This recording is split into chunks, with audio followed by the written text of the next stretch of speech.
Hello दोस्तों, नमस्कार। दोस्तों, आज हम बात करेंगे हिंदी साहित्य का। ये पेपर है और हिंदी साहित्य का पेपर है दिव्या राजपूत का। ठीक है, तो इसका नेक्स्ट क्वेश्चन करेंगे या कह सकते हैं इसका नेक्स्ट पार्ट करेंगे। ठीक है, तो इसके दो पार्ट बना दिए हैं मैंने पहले से, तो आप चाहें तो वो दो पार्ट देख सकते हैं। काफ़ी अच्छे से सटीकता से मैंने एनालिसिस किया है। और आपको पता होगा ये 438 रैंक आई और पहली बार ही इन्होंने कह सकते हैं कि पहली बार ही इन्होंने प्री मेंस और इंटरव्यू पास करके और अधिकारी बन गए। ठीक है, तो वीडियो अगर अच्छी लगे तो प्लीज़ वीडियो को लाइक करें, दोस्तों में शेयर करें और चैनल को भी सब्सक्राइब कर लें इसी प्रकार की और भी बहुत सारी वीडियो देखने के लिए। तो दोस्तों, चलते हैं उस क्वेश्चन के तरफ जिस क्वेश्चन को आज हम एनालिसिस करेंगे।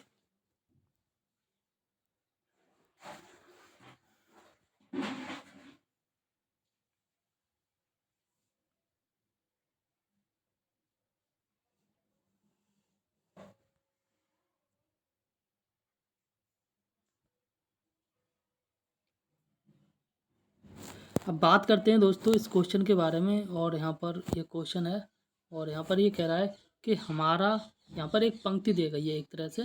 ठीक है ना, और इस पंक्ति में इसका संदर्भ लिखना है और व्याख्या लिखना है। ठीक है,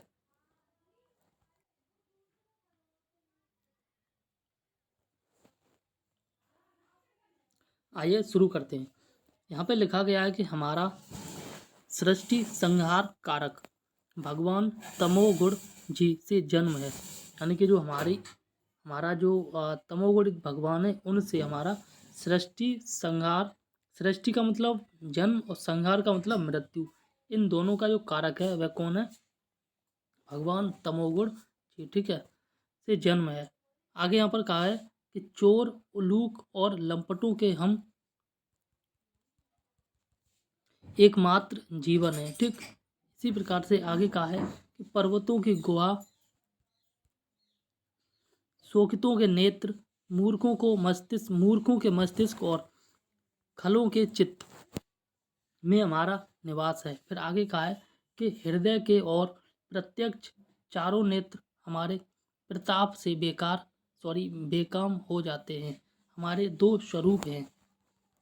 आगे कहा है कि एक आध्यात्मिक और एक आधि भौतिक लोक में अज्ञान और अंधेरे के नाम से प्रसिद्ध है। तो यहाँ पर एक पंक्ति दी गई है। ठीक है, एक पैराग्राफ दिया गया है और इस पैराग्राफ को आपको यहाँ पे संदर्भ के साथ एक्सप्लेन करना है। ठीक, तो देखो, मैंने देखा है कई एक कॉपी को देखा है तो कई जगह तो संदर्भ लिखा है केवल। ठीक है, हेडिंग, उसके बाद संदर्भ लिखा एंड देन व्याख्या लिखी है। ठीक है, लेकिन कई जगह जैसा कि आप यहाँ पे देख रहे हैं तो कई जगह पे संदर्भ एवं व्याख्या एक ही बार में लिख देते हैं और उसके बाद यहाँ पर संदर्भ लिख दिया है। ठीक है, तो जैसा आप उचित समझे वैसा कर सकते हैं और ऐसा भी कर सकते हैं, कोई दिक्कत नहीं है। लेकिन जब हम कॉलेज थे, स्कूल थे, उसमें हम पहले संदर्भ लिखते थे, उसके बारे में लिखा, उसके बाद व्याख्या करते थे। एक चीज़ और लिखते थे उसमें, प्रसंग। ठीक है, तो यहाँ पर संदर्भ जब हम लिखते हैं उसी में प्रसंग की व्याख्या कर देते हैं। तो यहाँ पर संदर्भ लिखा है, देख लेते हैं।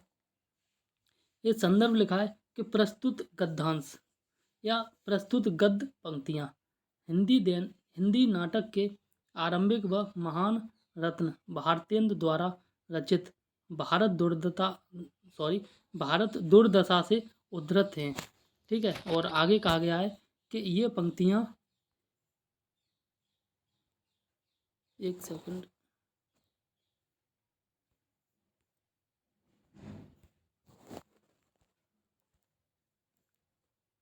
आगे कहा गया है यहाँ पर,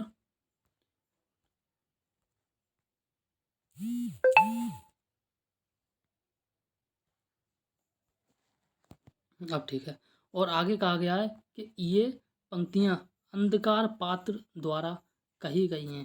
ठीक है, एक अंधकार उस नाटक, उस जो पंक्ति, इनका जो रचना है उसमें एक पात्र है उसके द्वारा कही गई हैं। तो भारतीय, देखो, जब भी कोई पंक्तियाँ आएँ तो हमें दो तीन चीज़ों को ध्यान रखना है। हमें यह ध्यान रखना है ये पंक्तियाँ किसके द्वारा लिखी गई हैं। ठीक है, इसके साथ इस पंक्तियों में मेन ऑब्जेक्ट क्या है, इन पंक्तियों को जो कहा गया है उसका मेन ऑब्जेक्ट क्या है। ठीक है, और इसके साथ एक और चीज़ याद रखनी है कि इस नाटक में, उपन्यास में या कहानी में मुख्य पात्र कौन कौन से हैं जिनके इर्द गिर्द पूरी कहानी घूम रही है। ठीक है, तो इन 2-3 पॉइंट को अगर आप याद रखें और पंक्तियाँ आ जाती हैं तो आप आराम से एक्सप्लेन कर सकते हैं।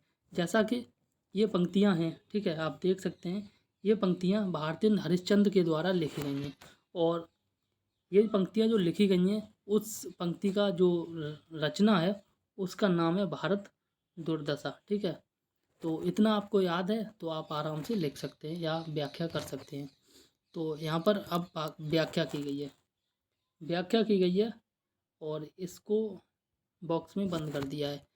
देखो, मेंस की आंसर राइटिंग कैसे लिखें उसके लिए मैंने एक सेपरेट वीडियो बनाई है, जैसा कि मैंने आपसे पहले बोला था।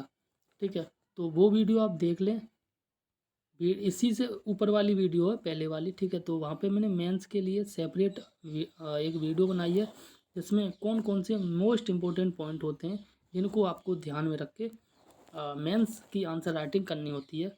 तो उसमें हर एक पॉइंट को मैंने डीपली समझाया है। ठीक है, तो वो आप वीडियो अगर देख लेते हैं तो काफ़ी ज़्यादा बेनिफिशियल हो सकती है।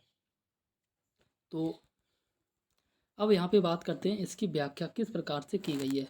तो यहाँ लिखा है, अंधकार अपनी विशेषता बताते हुए कहता है कि सृष्टि का नाथ करने वाले अंधकार से उसका जन्म हुआ है।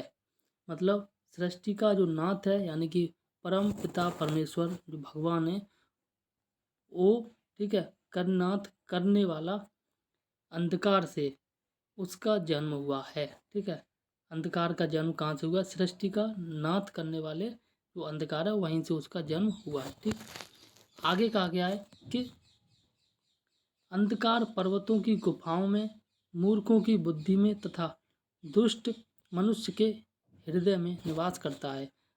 अंधकार जो है वह कहाँ कहाँ निवास करता है यहाँ पे लिखा गया है। एक तो पर्वतों की गुफाओं में निवास करता है, ठीक है, एक जो मूर्ख व्यक्ति होते हैं उनकी बुद्धि में निवास करता है, और इसके साथ जो दुष्ट व्यक्ति होते हैं, धूर्त व्यक्ति होते हैं, उनके हृदय में अंधकार निवास करता है। ठीक है, और आगे यहाँ कहा गया है, और आगे कहा गया है कि वह कहता है आध्यात्मिक जगत में उसे अज्ञान तथा भौतिक जगत में उसे अंधेरे के नाम से जाना जाता है। कहने का मतलब है जो अंधकार है, क्या आपका, सॉरी, अंधकार है, इस अंधकार को भौतिक जगत में अंधेरे के नाम से जाना जाता है।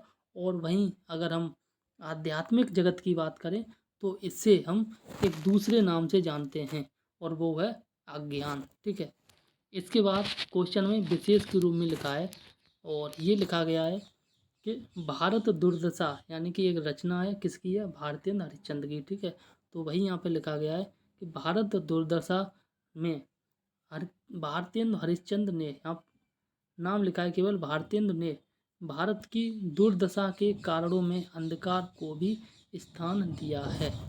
ठीक है, इसी प्रकार से आगे यहाँ कहा गया है कि भाषा भाषा के बारे में कहा गया है कि भाषा तत्समी होते हुए भी प्रभाव की दृष्टि से जानदार है।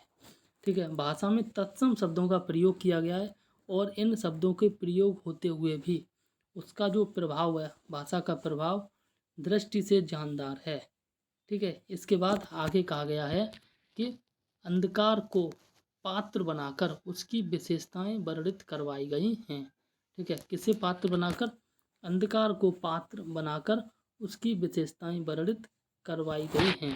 और देखो, इनको यहाँ पे 10 नंबर में से इन्हें 6 मार्क्स मिले हैं।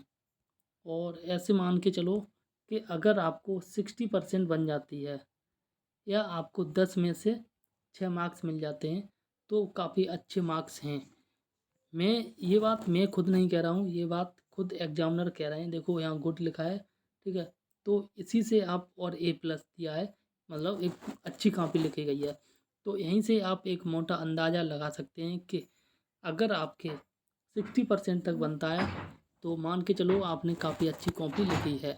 तो इस वीडियो को यहीं पर समाप्त करते हैं क्योंकि वीडियो लंबी हो जाती है तो थोड़ा सा लोग कम ही देखते हैं। ठीक है, इसका नेक्स्ट पार्ट बना के लाऊंगा नेक्स्ट क्वेश्चन के बारे में, ठीक है। तो उसको एनालिसिस करेंगे।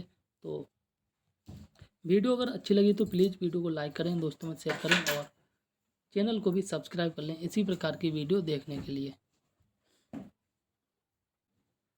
तब तक के लिए नमस्कार, जय हिंद।